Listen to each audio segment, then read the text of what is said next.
Marcus Webb woke to darkness and the taste of blood in his mouth, his head pounding with a rhythm that suggested a serious concussion that hadn't been properly treated. For several disoriented moments, he couldn't remember where he was or how he'd gotten there, his last clear memory being his cargo ship's alarms screaming as an Elthari war cruiser's tractor beam locked onto his hull. After that, everything was fragments, boarding parties, weapons fire, someone hitting him hard enough that consciousness had become optional. Now he was in what his gradually focusing eyes identified as a cell. Small, dark except for dim emergency lighting, walls that were definitely military vessel construction rather than civilian. A prison cell aboard an Elthari warship then. That was bad. That was very, very bad. Marcus tried to sit up and immediately regretted the decision as pain exploded through his ribs and shoulder. He'd been roughed up during capture, apparently, though he couldn't remember the specific beating. His flight suit was torn and bloody, and when he carefully probed his ribs through the damaged fabric, he found extensive bruising and at least 2 ribs that felt cracked. His shoulder was wrenched, possibly dislocated, and then incorrectly reset. Various cuts and bruises decorated his arms and face. They'd patched the worst of the bleeding but hadn't bothered with anything beyond keeping him alive, which suggested they had plans for him that didn't include immediate execution. He'd been a mercenary pilot for 2 years, running supplies and occasionally passengers through the contested border regions between human and Elthari space. It was dangerous work but lucrative, and Marcus had gotten good at reading situations, at knowing when to run and when to negotiate. He'd avoided capture successfully through a combination of skill, luck, and healthy paranoia. Until 3 days ago, he was pretty sure it had been 3 days, though time was difficult to track in the windowless cell, when a routine supply run to a human mining outpost had gone catastrophically wrong. Elthari military intelligence had apparently gotten better at tracking unauthorized ships, and his luck had finally run out. The cell door opened with a pneumatic hiss that made Marcus flinch despite himself. 2 Elthari guards entered, their movements professional and efficient, weapons ready but not actively aimed at him. They were typical military specimens, tall, powerful, their long ears tracking sounds with predatory precision, wearing combat armor that made them look even more imposing than their natural physiology already achieved. "Stand," one of them ordered in accented standard. "You're coming with us." "Where?" Marcus asked, his voice rough from disuse and dehydration.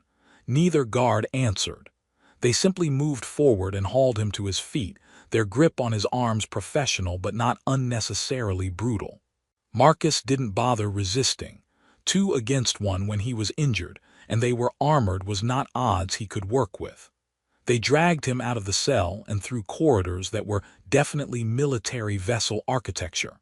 Functional, efficient, designed for rapid troop movement and combat readiness rather than comfort.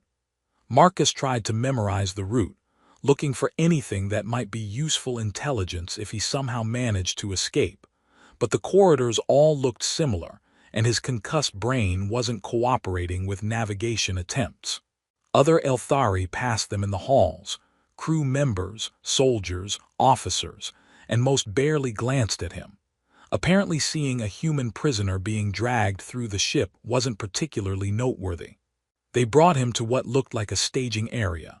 Large open space with equipment lockers, weapons racks, and exits leading to what Marcus's gut told him was somewhere loud based on the muffled roar of crowd noise that penetrated even the thick walls.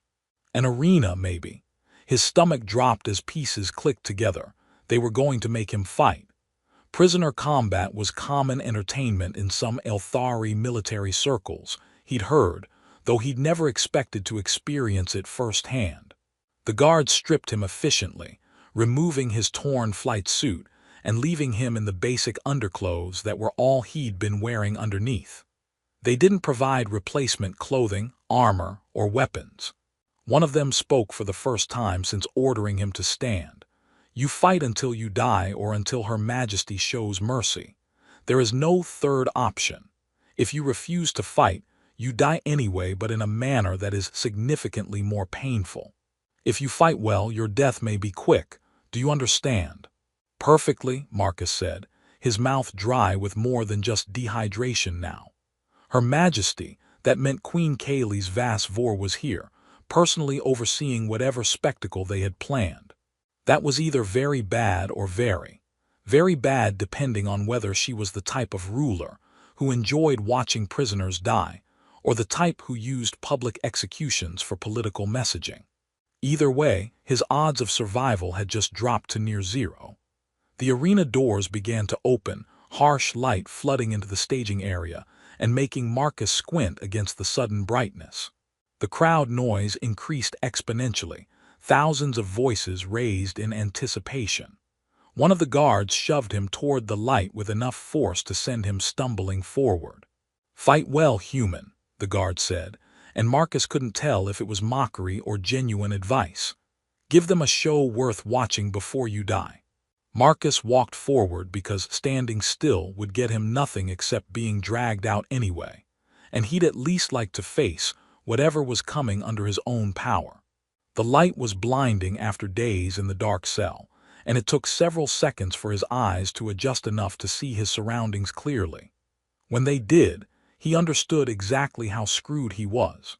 The arena was massive, ancient stone construction that had probably been standing for centuries, oval-shaped and surrounded by rising tiers of seating packed with what looked like thousands of Elthari. Military uniforms dominated. This was clearly an event for warriors and officers rather than civilian entertainment. The combat floor was flat stone, approximately 50 meters across, surrounded by force field barriers that shimmered faintly in the air and would prevent anyone from entering or leaving except through the controlled access points. At the highest point of the arena, elevated on a platform that commanded the best view of the entire space, sat Queen Kayleigh's vast vor herself. Marcus had seen images of the Elthari Queen before: intelligence briefings, news footage, propaganda posters in border stations. None of them had adequately conveyed her actual presence. She was young for a sovereign ruler, probably early 30s by human standards, but she radiated authority that made age irrelevant. Her formal regalia combined military functionality with royal elegance. Armor that was clearly combat grade but decorated with markings of rank and lineage. A crown that managed to be both beautiful and intimidating. Posture that suggested she was completely comfortable with the absolute power she wielded. She was surrounded by what had to be her military elite. Generals and admirals judging by the elaborate rank insignia. Champion warriors who served as her personal guard, political advisors, who probably handled the non-military aspects of running an empire. All of them watching Marcus with varying degrees of interest and disdain. An announcer's voice boomed through the arena, speaking in formal Elthari, but with translation provided through the implant Marcus had received when first captured.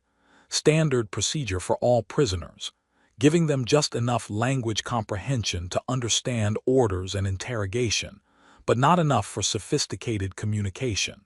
The translation came through with a slight delay, words forming in Marcus's mind as the announcer spoke. "Honored warriors, esteemed officers, and most gracious Majesty, we present for your judgment a human mercenary captured during illegal operations against the Empire. This criminal was apprehended transporting supplies to unauthorized mining operations within territories rightfully claimed by Her Majesty's domain. As is tradition for those who violate imperial sovereignty, he has been granted the honor of trial by combat. Should he demonstrate sufficient courage and skill, Her Majesty may show mercy. Should he prove himself unworthy, his death will serve as reminder to all who would challenge the Empire's rightful authority."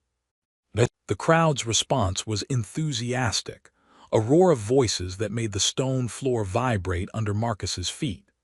They were expecting a show, anticipating watching him die, probably betting on how long he'd last. Marcus scanned the arena floor, looking for anything he could use as a weapon or advantage, but found nothing. Just flat stone, and the force field barriers that meant escape was impossible. The opposite side of the arena's doors began to open, and Marcus felt his already terrible situation become significantly worse.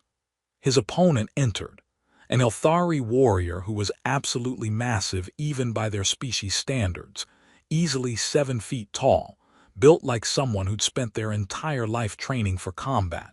The warrior wore armor, training grade rather than full military spec, but still providing significant protection, and carried weapons that were technically non-lethal practice equipment, but would absolutely be lethal if used with full force against an unarmored opponent. 2 weighted practice swords, designed to simulate real combat without immediately killing your sparring partner. Against Marcus, who was barefoot, barely clothed, unarmed, and injured, they would be more than sufficient to end this fight quickly.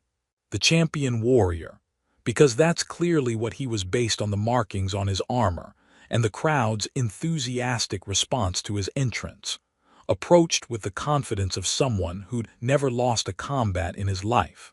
He was probably one of Queen Kaylee's elite guard, someone whose combat record was exemplary, being given the honor of executing a human criminal in front of thousands of witnesses.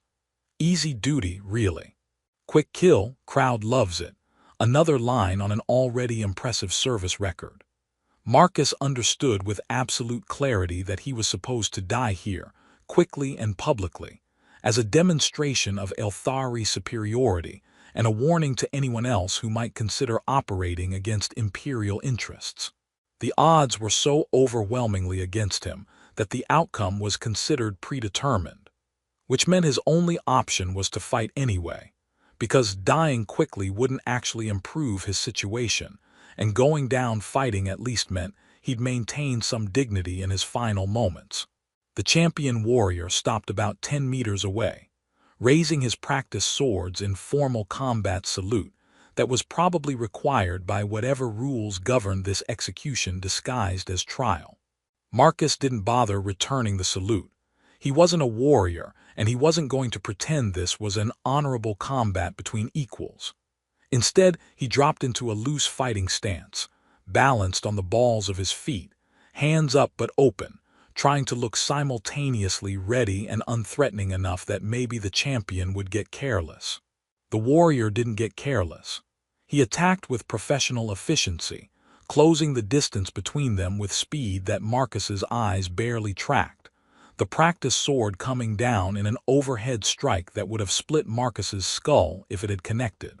Marcus threw himself sideways, rolling across the stone floor and coming up in a crouch, his injured ribs screaming protest, but his brain noting that the warrior's follow-up was slightly slower than his initial attack. There was a pattern there, a rhythm he could potentially exploit if he survived long enough to figure it out. The crowd roared approval as Marcus dodged a second strike that would have taken his head off, appreciating the spectacle even if they expected the outcome to be inevitable. Marcus kept moving, making himself a difficult target, not trying to attack yet because closing with someone who outweighed him by probably 80 pounds and had weapons and armor was suicide. Instead, he studied the way the warrior moved, looking for tells and patterns, anything that would give him an edge when he eventually had to commit to actual combat rather than just survival. The warrior was good, really good, his movements economical and precise, following combat forms that had probably been drilled into him since childhood. But therein was the weakness Marcus was looking for. Forms meant patterns, and patterns meant predictability if you could figure them out fast enough. Elthari combat training was excellent, possibly the best in the known galaxy, but it also meant their warriors fought with similar styles, similar approaches, which made them slightly less flexible when facing someone who didn't follow those same tactical assumptions. Marcus took a hit, couldn't avoid it entirely, the warrior was simply too fast, and felt his shoulder explode with pain as the practice sword connected. It didn't break anything only because Marcus had managed to turn enough that it was a glancing blow rather than direct impact, but it still sent him stumbling, and his left arm went partially numb from the strike. The crowd appreciated that, their enthusiasm increasing at the first blood drawn. But Marcus was still standing, still moving, and he'd learned something from that exchange. The warrior committed fully to his strikes, following through completely because his training emphasized decisive attacks that would end a fight immediately. That kind of commitment created brief moments of vulnerability if you could time your response correctly. Marcus waited for the next attack, forced himself not to dodge quite as quickly, let the warrior think he was slowing down from the injury. When the practice sword came down, Marcus moved inside the strike instead of away from it, accepting a hit to his back that would definitely leave bruising but putting him in close quarters where the swords were less effective. He struck at the warrior's knee, not the joint itself because the armor protected that, but the nerve cluster just below the kneecap where there was a small gap in the armor plates.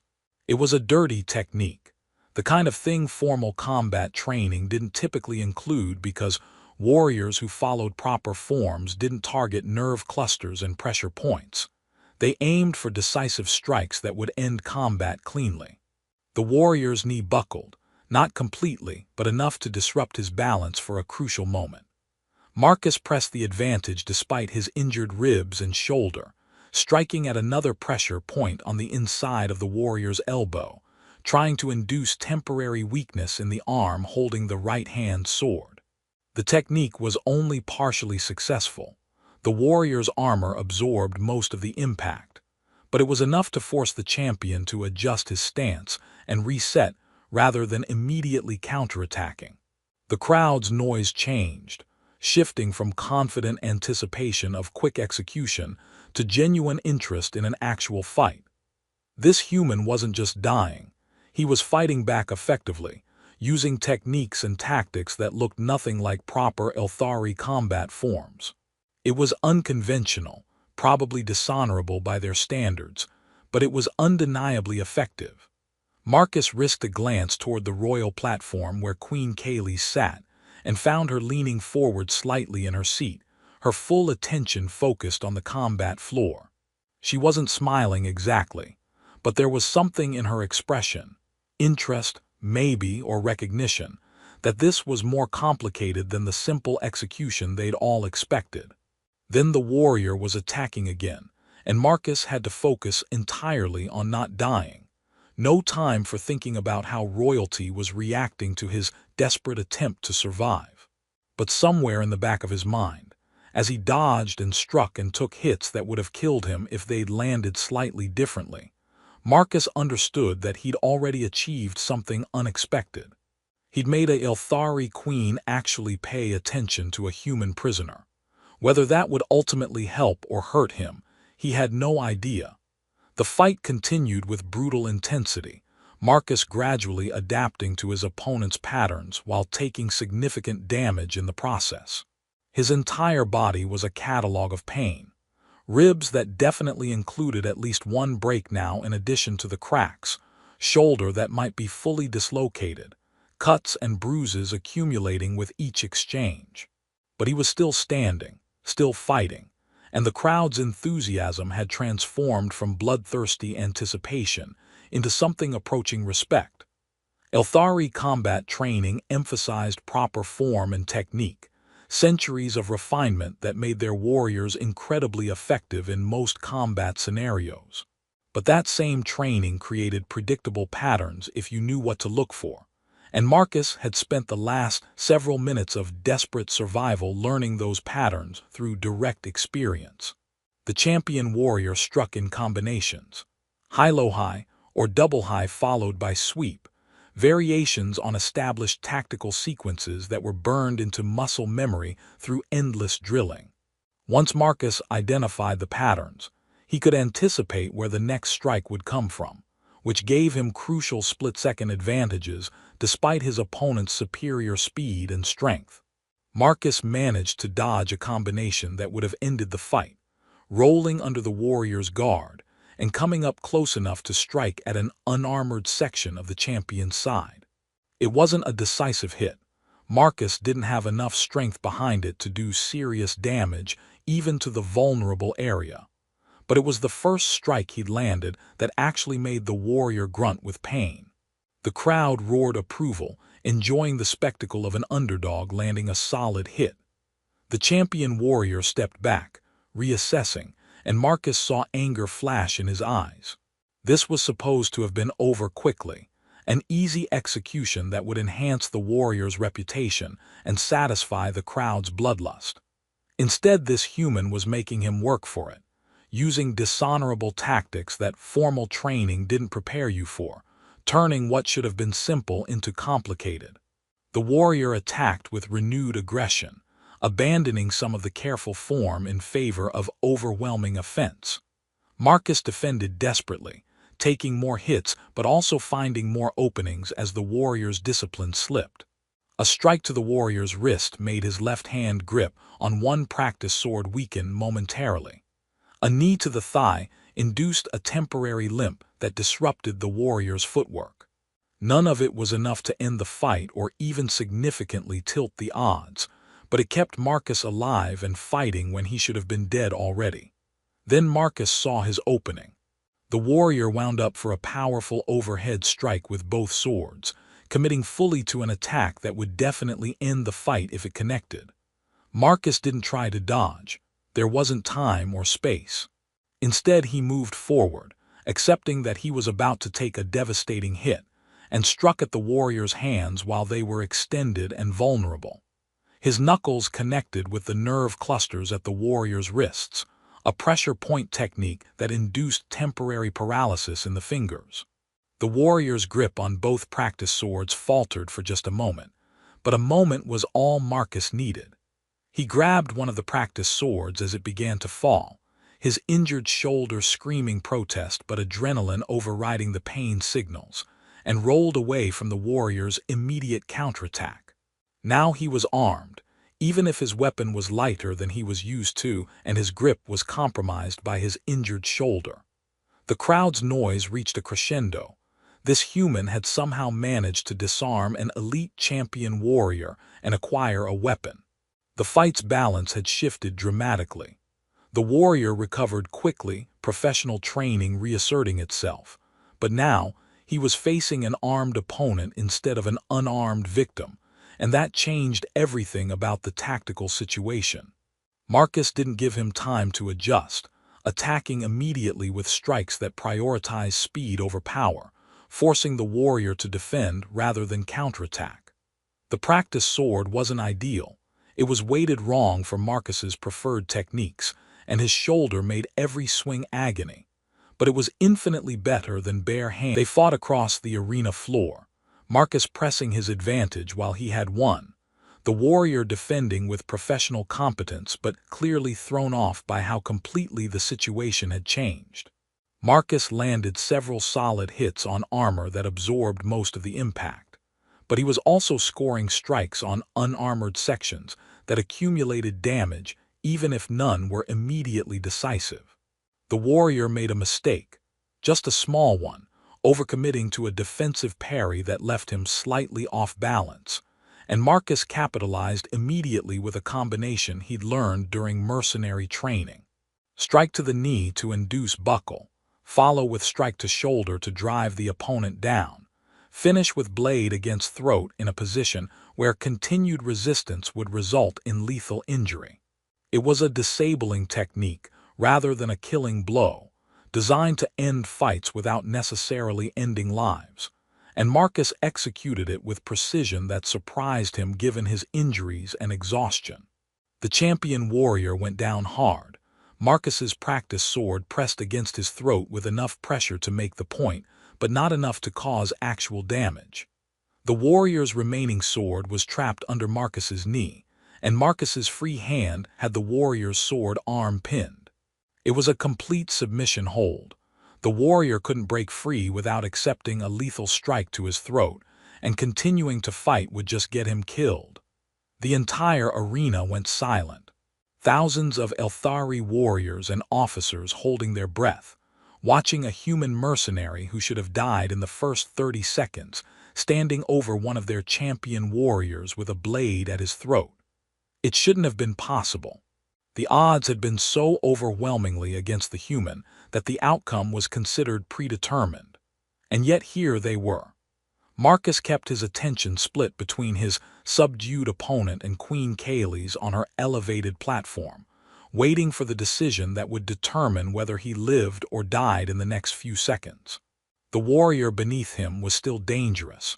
If Marcus lowered his guard for even a moment, the champion could reverse the position and end this. But Marcus had to look up at the queen because her judgment was ultimately what mattered here. Queen Kaylee stood, and the movement drew every eye in the arena. She stepped forward to the edge of her platform, looking down at the combat floor with an expression Marcus couldn't read from this distance. The silence was absolute, everyone waiting for her decree.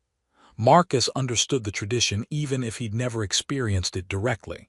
Thumb down meant death, thumb up meant life and freedom, thumb horizontal meant mercy but continued imprisonment. He had no idea which she would choose. He just embarrassed one of her elite warriors in front of thousands of witnesses, which might be seen as insult requiring harsh response, or it might be seen as impressive enough to merit recognition. Queen Kaylee's raised her hand, and Marcus felt time slow down as he waited for the verdict. Her thumb moved to horizontal position, mercy. Not freedom, but not immediate execution either. The crowd erupted, not in disappointment, but in acknowledgement of a combat that had exceeded all expectations. The human had fought well enough to earn continued life, even if he remained a prisoner. Marcus removed his blade from the warrior's throat and stepped back, keeping the weapon, but releasing his opponent from the submission hold. The champion warrior stood slowly, his expression a mixture of shock and what might have been grudging respect. He retrieved his dropped sword and raised it in formal combat salute, the gesture acknowledging worthy combat, even if the outcome had been unexpected and probably humiliating for him. Marcus returned the salute awkwardly. He wasn't trained in formal Elthari combat protocols, and his injured shoulder made the gesture painful. Then guards were entering the arena and escorting both fighters toward their respective exits. As Marcus was led away from the combat floor, he looked back one more time toward the royal platform. Queen Kaylee's was still watching him, her gaze intense and unreadable. Then she inclined her head slightly, an acknowledgement so subtle that Marcus almost missed it, and turned away to speak with her advisors. Marcus was pulled through the exit before he could process what that gesture might have meant, but one thing was certain. He'd gotten the attention of the most powerful person in the Elthari Empire. Whether that would ultimately prove to be good or bad remained to be seen. The medical facility where they took Marcus was far superior to anything he'd expected as a prisoner. Advanced Elthari medical technology that made human medicine look primitive. Devices that scanned his injuries with frightening precision. Treatments that accelerated healing exponentially, pain management that actually worked without the side effects of human pharmaceuticals. His ribs were stabilized and set properly. His shoulder was relocated and repaired. His various cuts and bruises were treated with substances that reduced healing time from weeks to days. A medical officer explained in careful, standard that his treatment was by direct order of Her Majesty. Prisoners who fought well in the arena were rewarded with proper medical care, rather than minimal survival treatment. It was tradition, apparently, honoring warriors who showed courage even in defeat. Except Marcus hadn't actually been defeated, which made his situation unusual and probably complicated in ways the medical staff weren't equipped to explain. Marcus spent 2 days recovering in the medical facility, sleeping more than he'd slept in months, his body repairing itself with the help of Elthari medical technology. Guards were posted outside his room. He was still a prisoner after all, but they weren't actively hostile, and the medical staff treated him with professional courtesy that suggested his status had shifted somehow. On the 3rd day, a different kind of visitor arrived. An Elthari officer in formal uniform who introduced herself as Commander Vera, part of Queen Kaylee's personal staff. Her Majesty requests your presence, she said without preamble. You will accompany me to her private chambers immediately. Marcus, who'd been expecting to remain in medical until they figured out what to do with him long-term, felt his stomach drop at this development. Private audience with the Queen, who just watched him fight for his life, seemed like it could go in a lot of different directions, many of them potentially fatal. Am I permitted to ask why? He ventured. Her Majesty does not explain her decisions to prisoners, Commander Vera replied, but her tone suggested this was formal response rather than genuine hostility. However, I am authorized to inform you that you are being summoned for conversation rather than punishment. Her Majesty was impressed by your performance in the arena and wishes to understand what motivated your actions. Survival is a pretty strong motivator, Marcus pointed out. Many prisoners choose surrender over continued fighting when the odds are clearly impossible, Vera replied. You did not. Her Majesty finds this interesting and wishes to discuss it with you directly. Marcus was provided clothing, actual clothing rather than prisoner garments, simple but well-made, and escorted through the warship's corridors by Commander Vera and 2 guards. Other crew members they passed definitely noticed the human prisoner being taken to the royal quarters, and Marcus caught snatches of conversation in Elthari that his translation implant rendered as speculation about whether he was about to be rewarded or punished for his unexpected arena performance. Queen Kaylee's private chambers were located in the most secure section of the warship, requiring multiple security checkpoints that verified Commander Vera's authority and scanned Marcus thoroughly before allowing passage. The final checkpoint opened into a space that combined military functionality with the elegance expected of royalty. Tactical displays and communication equipment, alongside expensive furniture and artwork, everything arranged to project both power and taste. Queen Kaylee's was reviewing holographic reports when Marcus entered. Her attention focused on military intelligence that probably related to ongoing operations. She dismissed the displays with a gesture as Commander Vera announced Marcus's presence, then studied him with the same intense focus he remembered from the arena. Leave us, Queen Kaylee's ordered, and Commander Vera and the guards departed immediately, closing the door behind them. Being alone with a sovereign ruler who commanded absolute authority was simultaneously terrifying and oddly intimate. No witnesses, no formal protocols requiring her to maintain particular demeanor. Sit, Queen Kaylee said, gesturing to a chair that was clearly designed for someone of Elthari height but would work adequately for a human. Marcus sat, wincing slightly as his still-healing ribs protested the movement. The Queen noticed and made a small gesture of acknowledgement. Your injuries are healing well. Yes, Your Majesty, Marcus replied, defaulting to formal address because he had no idea what else would be appropriate. The medical care has been excellent. Thank you for authorizing proper treatment. You earned it through your performance, Kaylee said, moving to sit in a chair across from him, positioning herself so they were at approximately equal heights despite their size difference. It was a deliberate choice, Marcus realized.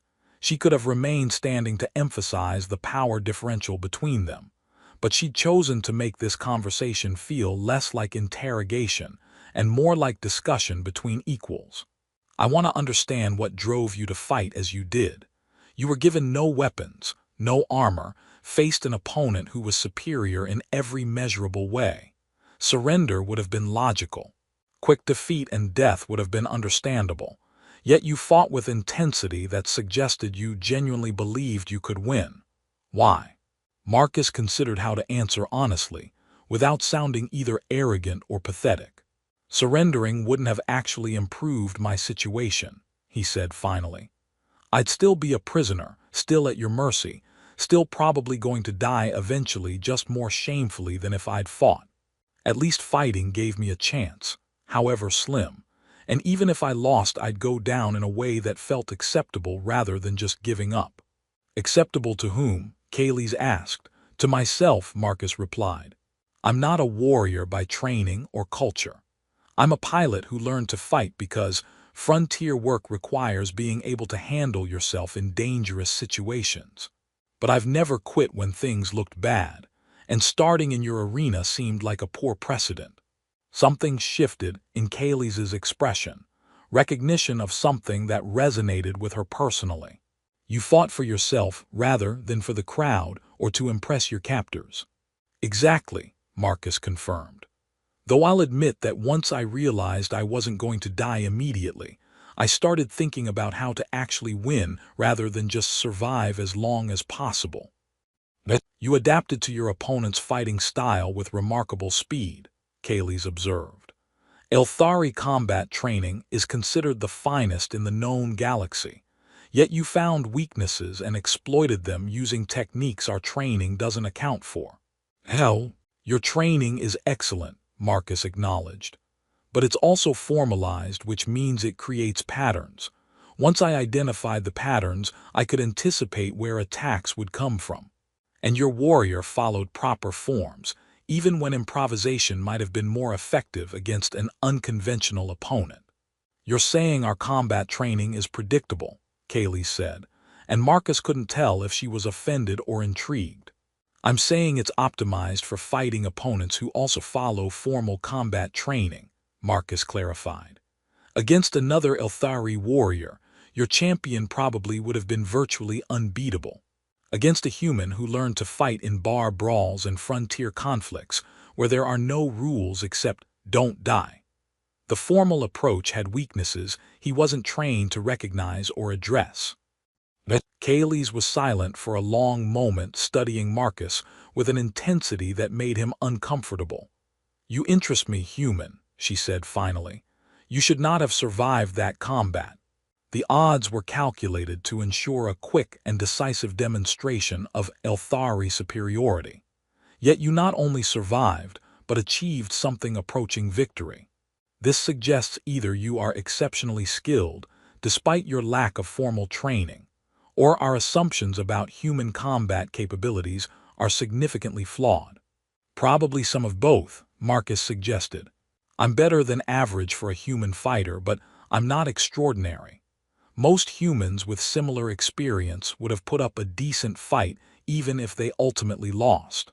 Your assumptions might be based on humans you fought who weren't combat trained, or who were intimidated into performing below their actual capability.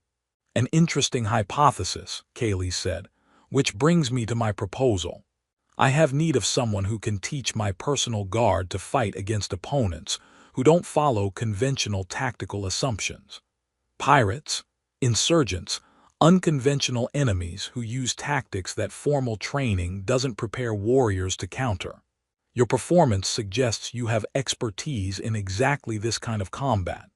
I want you to serve as a combat instructor for my elite forces.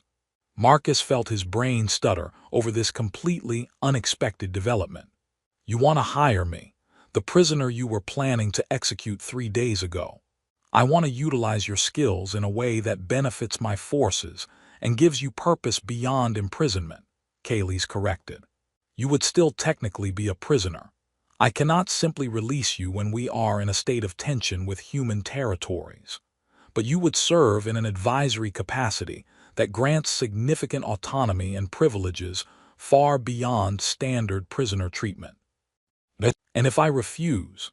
Marcus asked, needing to understand the actual choice being offered. Then you return to standard prisoner status, likely transferred to a facility where you'll spend years in detention until such time as prisoner exchanges become politically viable, which may never happen given current diplomatic tensions. Kaylee's tone was matter-of-fact rather than threatening. I'm offering you purpose and relative freedom instead of indefinite imprisonment. The choice is yours. When she put it that way, the decision was obvious. Teaching combat techniques was far preferable to rotting in a cell indefinitely. And if he was being honest, the idea of working closely with Elthari military elite while potentially gathering intelligence that might be useful if he ever got a chance to escape was not without appeal.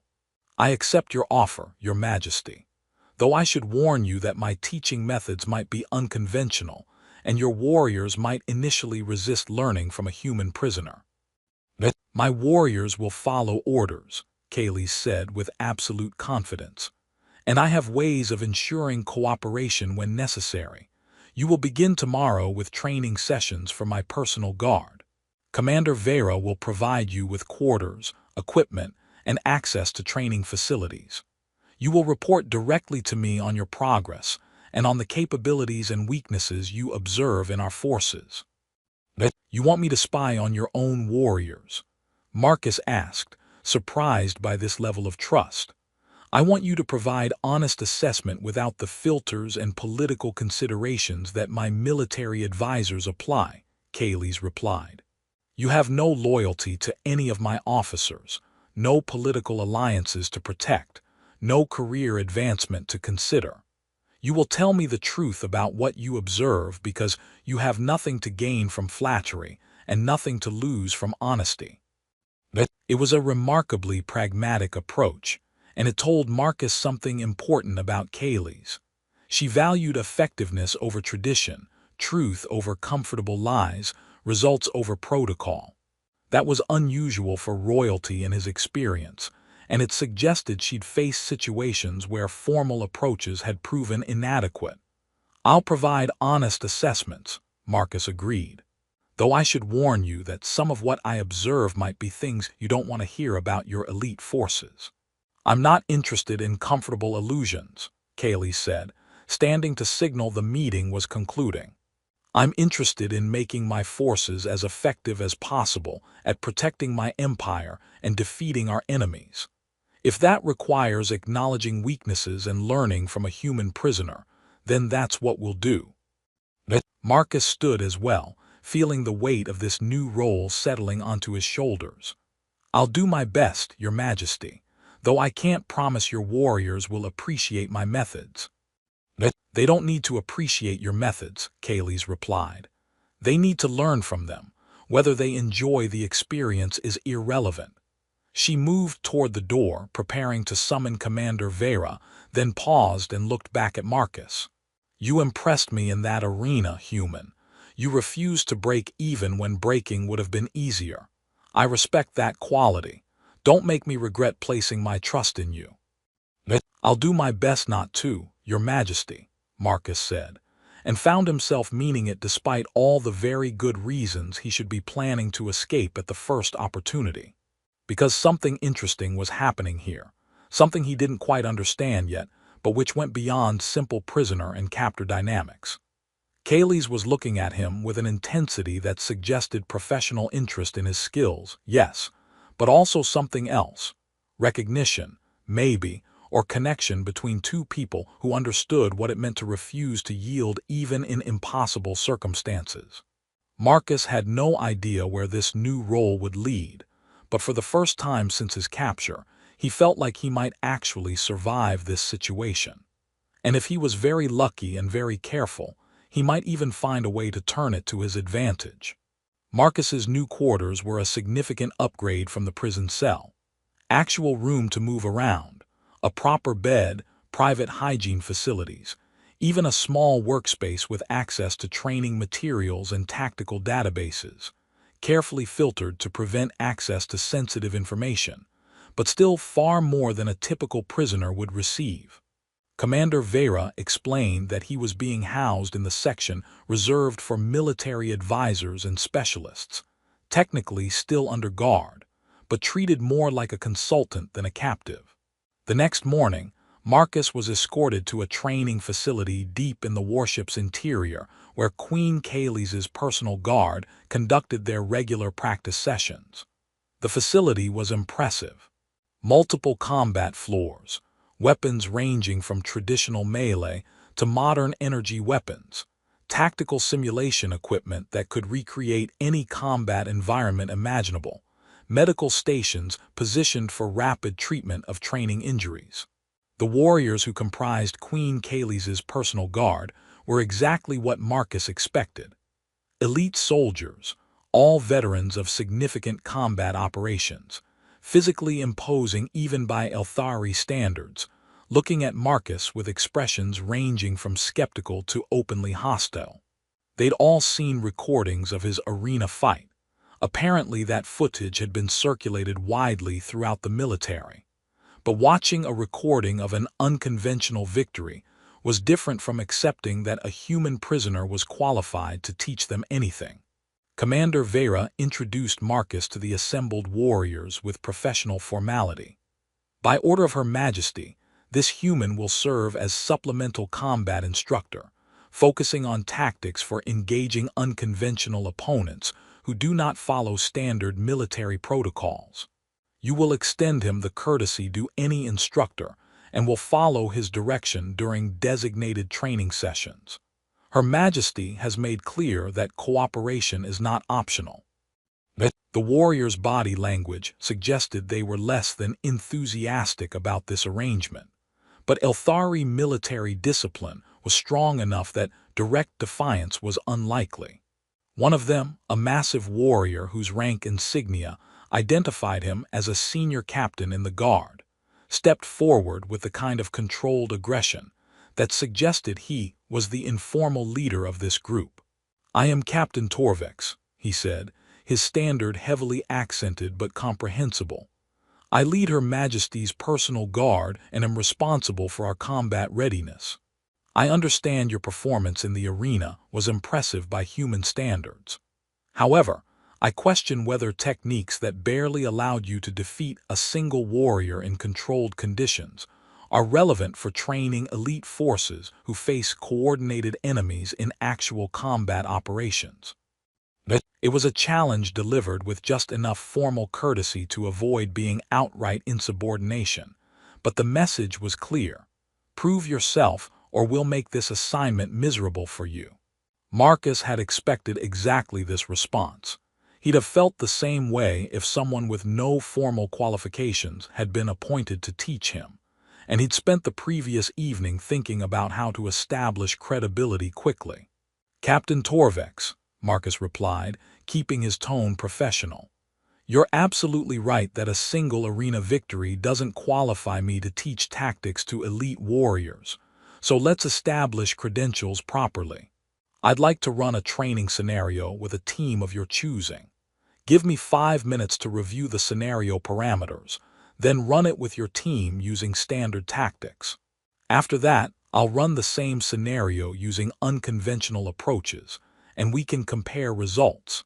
If my methods don't show improvement over standard approaches, then you can reject my instruction with Her Majesty, and I'll return to prisoner status with no argument." It was a risky proposal. If he failed to demonstrate value quickly, he'd lose any credibility before even starting. But it was also the fastest way to convert skeptics into students by proving results rather than asking them to accept his expertise on faith. Torvex's expression showed surprise, then calculation as he considered the offer. "Acceptable," he said finally. "We have a tactical scenario designed for small team operations against insurgent forces using unconventional tactics. It is considered one of our more challenging simulations. My team regularly scores in the 95th percentile for efficiency and mission success." "Perfect," Marcus said, because what he needed was a scenario where there was actually room for improvement. "Let's run it."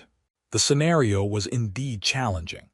A hostage rescue in an urban environment with insurgents using improvised weapons and asymmetric tactics, requiring the team to clear multiple buildings while protecting civilians and preventing hostage execution. Torvex and his 4-warrior team ran it with impressive efficiency, displaying the kind of coordinated tactical excellence that came from hundreds of hours training together. They completed the scenario with all hostages rescued and minimal simulated casualties, achieving a score of 94% effectiveness. Then Marcus ran the same scenario with a different team, using approaches that were definitely not part of standard Elthari tactical doctrine. Instead of clearing buildings systematically, he had them create chaos that forced insurgents to break from their prepared positions. Instead of engaging enemies directly when possible, he had them use environmental manipulation, cutting power, introducing smoke and confusion, making the insurgents think they faced a larger force than actually present. Instead of moving as a coordinated unit, he had them split up to attack multiple objectives simultaneously, trusting that the resulting confusion would prevent effective insurgent response. It was messy, unconventional, and probably violated half a dozen military protocols. It was also devastatingly effective. Marcus's team completed the scenario faster than Torvex's team, with better hostage outcomes and fewer simulated casualties, achieving an efficiency score of 98%, higher than Torvex's elite team had ever managed on this particular scenario. The training facility had gone very quiet by the time the simulation ended, all the warriors watching the results display, with expressions that ranged from shock to grudging respect. Torvex stared at the efficiency scores for a long moment, then turned to Marcus with an expression that was completely different from his earlier skepticism. "How did you know to target the power systems first?" Torvex asked. "Our tactical training emphasizes direct engagement over infrastructure manipulation. Because insurgents using improvised tactics rely on preparation and environmental control," Marcus explained. "Take away their environmental advantages, and they're forced to fight on your terms instead of theirs. Cutting power made their prepared positions less valuable and created confusion that prevented coordinated response." "This is not how we are trained to operate," Torvex said, but he sounded more intrigued than critical now. "You violated multiple protocols regarding team cohesion and coordinated movement." "I violated Elthari protocols," Marcus corrected. "But your protocols are optimized for fighting enemies who also follow military structure and doctrine. Against opponents who don't follow those rules, sometimes you need to abandon your own structure temporarily to match their level of chaos and use it against them." Torvex was silent for a moment, then nodded slowly. "I understand why Her Majesty appointed you. You fight like the enemies we struggle most to counter. Teaching us to think like they think could significantly improve our effectiveness against unconventional threats." He executed a formal salute that acknowledged Marcus as an instructor worthy of respect. "I withdraw my earlier skepticism. We will follow your instruction." The other warriors followed Torvex's lead, their body language shifting from hostile skepticism to cautious acceptance. Marcus had cleared the first hurdle. He'd proven himself valuable enough that they'd be willing to actually learn from him, rather than just going through the motions to satisfy Her Majesty's orders. The training sessions that followed over the next several days were intense and occasionally frustrating for everyone involved. Marcus was teaching approaches that contradicted years of ingrained training, asking elite warriors to abandon the tactical frameworks that had made them successful and embrace methods that felt chaotic and undisciplined. But results spoke for themselves. In scenario after scenario, teams using Marcus's unconventional approaches achieved better outcomes than those following standard protocols when facing asymmetric or insurgent-style opponents. Word spread quickly through the military elite about the human instructor, achieving unusual success training the Queen's personal guard. Marcus found himself receiving requests from other units wanting similar training, building a reputation as someone who understood how to fight enemies that standard tactics struggled to counter. And through it all, Queen Kayleigh watched. She attended some training sessions personally, observing from elevated positions where she could see the full tactical picture. Other times she reviewed recordings and received reports from Commander Vera and Captain Torvex about Marcus's methods and the guard's improving performance. Marcus was aware of her constant attention, could feel her watching even when she wasn't physically present, and he found himself simultaneously nervous about her scrutiny and oddly gratified that she cared enough to follow his progress so closely. 2 weeks into his new role, Marcus was summoned to another private audience with Queen Kayleigh, this time in her tactical command center, where she oversaw military operations across her imperial fleet. She dismissed her staff, leaving them alone surrounded by holographic displays showing troop movements and strategic positions across multiple star systems. "Your training methods have achieved remarkable results," Kaylee said without preamble. "My personal guard's performance against simulated unconventional threats has improved by an average of 42%. Other units are requesting similar training. You have proven your value beyond what I anticipated." "Thank you, Your Majesty," Marcus replied. "Though I should note that the improvement comes from your warriors being excellent students willing to adapt their thinking, not just from my teaching." "Appropriate humility," Kaylee's observed. "Though in private you can drop some of the formality. We're alone, and I find constant protocol exhausting." She moved to stand beside Marcus, both of them looking at the tactical displays showing the scope of her military operations. "I wanted to show you this because I think you should understand the context of what you're contributing to. My empire is not at war with humanity officially, but we are in constant conflict with insurgent groups, pirates, and destabilizing forces throughout the border regions. Your unconventional tactics are saving my warriors' lives and making my forces more effective at protecting Imperial citizens." "I'm glad to be useful," Marcus said, meaning it more than he'd expected when he started this role. "Though I should probably admit that I'm still trying to figure out why you're trusting me with this much access and responsibility. I'm a prisoner, technically your enemy, someone who could theoretically use this position to gather intelligence or even sabotage your operations. Yet you've given me extensive freedom and put me in direct contact with your military elite. Do you want to sabotage my operations?" Kaylee's asked directly. "No," Marcus admitted honestly, "though I'm not entirely sure why not, beyond the obvious fact that it would be stupid and probably get me killed immediately. You don't want to sabotage my operations because you're fundamentally opposed to pointless destruction, and because the work you're doing has purpose that matters to you," Kaylee said. "You're teaching people to survive, to be more effective at protecting others, to think differently about problems. That appeals to you more than abstract concepts of loyalty to your species in a conflict you didn't choose to be part of." "That's surprisingly perceptive," Marcus said. "I've been watching you carefully," Kaylee's replied. "Not just your training methods but how you interact with my warriors, how you think about tactical problems, what motivates your decisions. You're not driven by ideology or nationalism. You're driven by pragmatism and a desire to be useful, to matter in contexts that are meaningful. I recognize that quality because I share it. I didn't choose to be queen. I inherited a throne during a period of instability, and have spent 3 years proving I deserve to keep it by being more effective than anyone who might challenge me."